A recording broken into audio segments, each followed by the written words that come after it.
तो वक्त इंडिया चाहता है का हो गया है और ग्राउंड जीरो पर मेरी सहयोगी चित्रा त्रिपाठी हमारे साथ मौजूद है। हम उनके पास आपको लेकर चलेंगे, लेकिन जिस तरीके से मोरबी को लेकर इस पूरे मामले पर जांच हो रही है, कई तरह के सवाल भी खड़े हो रहे हैं, क्योंकि इस पूरे मामले पर कोहराम इसीलिए भी मचा हुआ है क्योंकि लापरवाहियों की एक लंबी चौड़ी फेहरिस्त जो है वो सीधे तौर पर नजर आ रही है। दूसरी तरफ सियासत भी इस पर, लेकिन प्रधानमंत्री नरेंद्र मोदी आज जिस तरीके से मोरबी पहुंचे, अस्पताल पहुंचकर उन्होंने पीड़ितों से भी बातचीत की, हर संभव मदद का भरोसा भी दिलाया।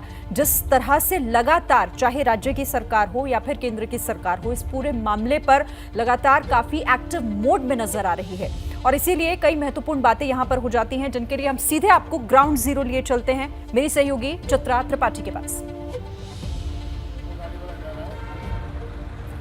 बहुत शुक्रिया आपका। आप सभी का स्वागत है। आपके साथ मैं हूं चित्रा त्रिपाठी और बार बार मोरबी की जनता यही सवाल पूछ रही है कि असली गुनहगारों को लेकर कोई कड़ी कार्रवाई क्यों नहीं की जा रही है। आपको बता दें, आज सुबह से ही अलग अलग हिस्सों में लगातार हम पहुंचे, वहां के लोगों की आवाज एबीपी न्यूज सुबह से आप तक पहुंचा रहा है। लेकिन बड़ा सवाल यही है कि मोरबी के जो असल गुनहगार हैं, जिनको कॉन्ट्रैक्ट दिया गया, जिनकी पूरी जिम्मेदारी और जवाबदेही तय होनी चाहिए थी, उनको लेकर अभी तक कोई ठोस कार्रवाई होती हुई नजर नहीं आ रही है। इसी वजह से इंडिया चाहता है मैं आज हम सीधा सा सवाल भी यहां पर पूछ रहे हैं। आपको बताते चले कि जिस तरह की परिस्थिति बनी हुई है, उसको देखते हुए क्या कार्रवाई तत्काल की जाएगी या फिर नहीं की जाएगी। फिलहाल प्रधानमंत्री नरेंद्र मोदी आज मोरबी में रहे। सबसे पहले जाकर उन्होंने हवाई सर्वेक्षण किया। हवाई सर्वेक्षण करने के बाद हम सब ने देखा कि किस तरह से प्रधानमंत्री ने उस घटनास्थल पर जाकर जायजा लिया। उसके बाद अस्पताल पहुंचे। अस्पताल पहुंचने के बाद बड़ी हाई लेवल मीटिंग की गई और उस मीटिंग में सीधे तौर पर दिशा निर्देश दिए गए हैं कि इस पूरे मामले में किसी भी तरह की कोई कोताही नहीं बरती जाए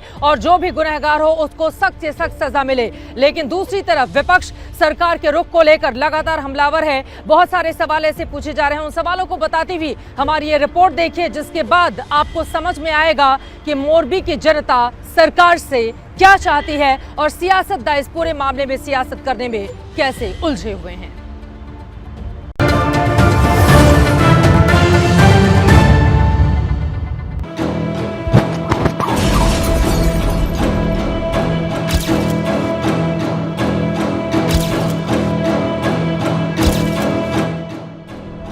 फार्म हाउस में ताला।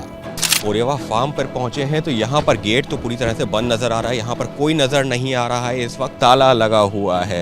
ओरेवा कंपनी से जुड़े हुए जो लोग हैं वो कहाँ हैं? दफ्तर में ताला। कई कर्मचारी हैं वो यहाँ पर बैठते हैं, कई अधिकारी हैं वो यहाँ पर बैठते हैं, लेकिन फिलहाल ये बंद है। फैक्ट्री में ताला। स्थानीय लोगों के मुताबिक दिवाली पर जब छुट्टियाँ हुई थी उसके बाद से ही दफ्तर बंद है। इस घटना को भी करीबन 2 दिन हो रहे हैं, लेकिन अब तक यहाँ कोई नहीं पहुँचा। ना ही यहाँ पर जो है कोई स्टाफ मौजूद है, ना ही गार्ड मौजूद है। कहाँ गायब हैं ओरेवा कंपनी के मालिक? अभी भी सवाल ये है कि जिस कंपनी ने ये कॉन्ट्रैक्ट किया, आखिर उससे जुड़े हुए जो उसके वरिष्ठ लोग हैं, कंपनी के जो मालिक हैं, वो लोग कहाँ हैं? क्यों नहीं उनसे सवाल जवाब हो रहा है या वो है कहाँ? उनका कौन सा ठिकाना है? तो फिलहाल इस बारे में अभी तक भी किसी के पास में कोई आधिकारिक तौर पर जानकारी नहीं है। क्या सवालों से बचना चाहते हैं जयसुख पटेल? 2-3 दिन से बंद हुआ है। 2-3 दिन से बंद हुआ है। वैसे तो खुलता होगा ना? खुलता है, पर अभी तो खुलता नहीं है। कहाँ भाग गए वही पता नहीं चल रहा है। कहाँ भाग गए मतलब? क्यों, कब से क्यों भाग गए पता है कुछ? 2-3 दिन से वो पता नहीं क्यों बंद है। मोरबी हादसे से जुड़े सवाल और उन सवालों के जवाब तलाशने के लिए एबीपी न्यूज की तहकीकात।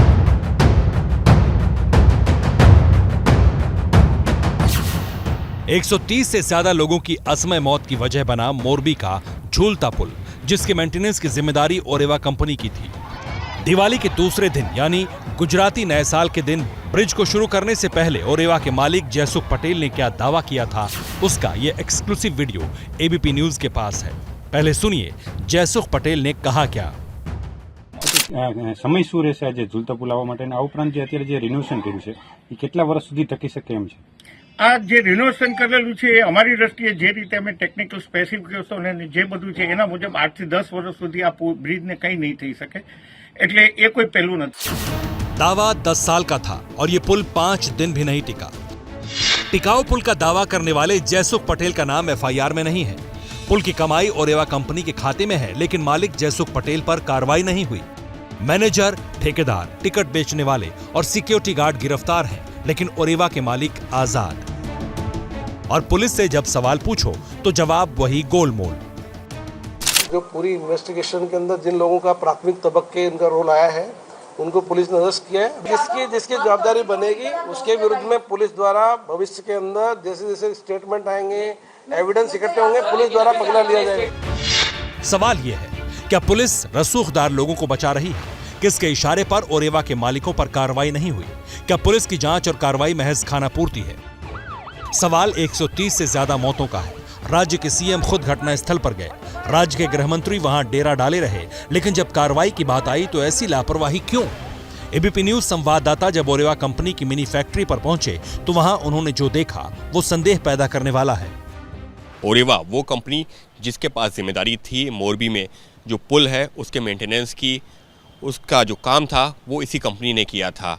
लेकिन फिलहाल हमने देखा कि ये जो बिल्डिंग है पूरी तरह से बंद है। स्थानीय लोगों के मुताबिक यहाँ कोई नहीं आया जब से दफ्तर बंद है, लेकिन सबके बीच में एक खुली हुई खिड़की जो तीसरे मंजिल की है जहाँ पर ये सारे दफ्तर हैं और वहाँ पर जो है ये दफ्तर भी मौजूद है जिसके बीच में कॉन्ट्रैक्ट हुआ है। तो अब सवाल ये है कि अगर घटना को इतना वक्त हो गया है तो अब तक यहाँ कोई क्यों नहीं पहुँचा?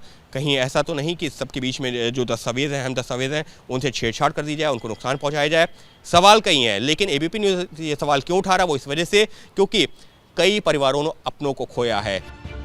सवाल ओरेवा के मालिकानों पर ही नहीं, मोरबी नगर पालिका पर भी उठता है जो सारा ठीकरा ओरेवा पर फोड़ रही है। एमडी कौन है कंपनी? वो जयसुख भाई है। जयसुख भाई हैं, वो जो इसके ओवरऑल मालिक हैं। हाँ। उन्होंने लिख के दिया है वो एग्रीमेंट है, एग्रीमेंट के अंदर वो है। और जो हमारे इधर के कलेक्टर है, जिला कलेक्टर, उन्होंने जो उसके अंदर वो भी शामिल है। सब साथ में मिलकर एग्रीमेंट करके उनको दिया है। अगर करार में दस्तखत डीएम का भी था तो डीएम पर भी एफआईआर क्यों नहीं हुई? और बिना नगरपालिका के एनओसी के पुल चलने लगा तो नगरपालिका के अधिकारियों और इंजीनियर्स पर भी कार्रवाई क्यों नहीं हुई? इन सवालों के बीच सियासी सवाल भी अपना जवाब ढूंढ रहे हैं।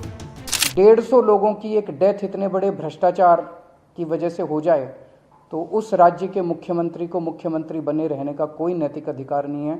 गुजरात की सरकार को इस्तीफा देकर तुरंत चुनाव करा देने चाहिए। सियासत अपनी जगह है, लेकिन मोरबी पुल हादसे की जांच पर कई उंगलियां उठ रही हैं, लेकिन प्रशासन मौन है।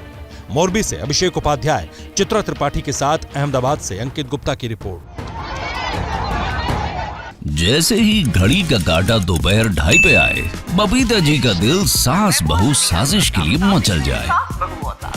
और ये है इनकी बहू, पूरे दिन ऑफिस की टेंशन हो जाए गॉन जब ये करें अपना फेवरेट शो फ्री टाइम पे ऑन। इनकी तरह आप भी देखिए अपना फेवरेट शो अपने टाइम पर और डाउनलोड कीजिए एबीपी लाइव ऐप अपने स्मार्ट टीवी पर।